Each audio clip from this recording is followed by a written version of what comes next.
true Australian sound has emerged. There is an Australian style. I think we're a bit larrikin in our approach, and I think that certainly comes through in the tunes. That music has taken on a distinct Australian character. It's like it's been aged under the Australian sun. I think it's very important to preserve, your tradition. It ties you to, gives a good sense of who you are, your place, and pride in where you're from.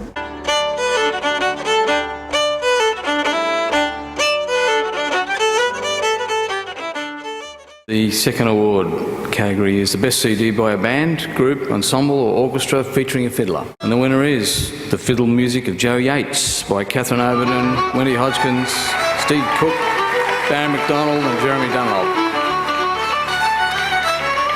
Catherine Overton and her co-players are among the small number of talented Australian bands which have dedicated their musical talents to keeping alive the tunes and played in the back blocks of Australia and the early years of settlement. This CD immortalises the tunes of an Australian bush musician, Joe Yates, who was born in 1895 on the Turin goldfields near the little town of Sofala.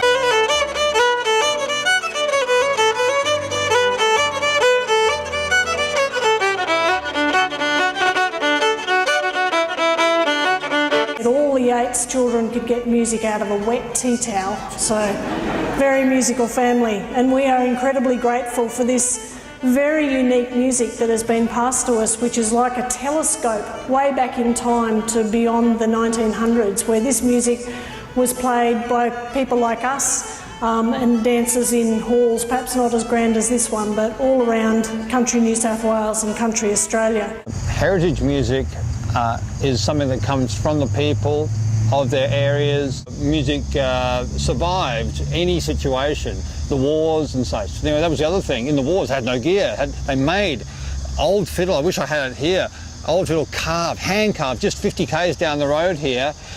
You can see the end grain on the fiddle sort of thing. So it's actually carved out right the way, no metal nails, it's all wooden nails tacked back in, holding things together.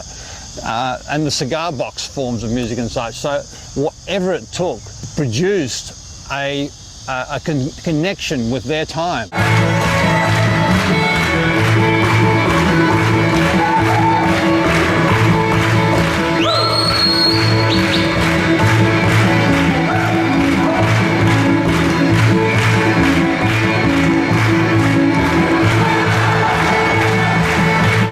In the Blue Ridge Mountains of Virginia, in the southwestern part of the state, right on the North Carolina-Tennessee border, and it's a place called White Top Mountain. And in our area, there's a really long tradition of old-time mountain music, which would be the old-time fiddling traditions, the banjo playing, a lot of the old songs, and the dancing that goes back in a lot of communities and generations of families. And it's just kind of a passed-down music that a lot of folks have been just playing. Because the music was used in every social situation, it's primarily dance music that I'm bringing back. It's like they're like endangered species, these tunes for me.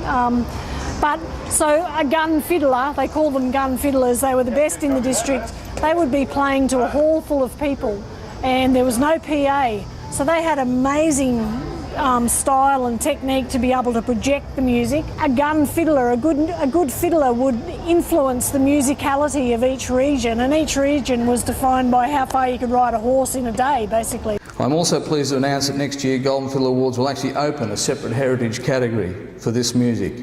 The initiative will achieve two things. It will honour Australian fiddle music of yesteryear and reward the players and producers who are dedicated to keeping it alive. But just as important, it'll bring this music before you, the listening audience, who in normal festival circumstances would not have the opportunity to hear these gems from our past.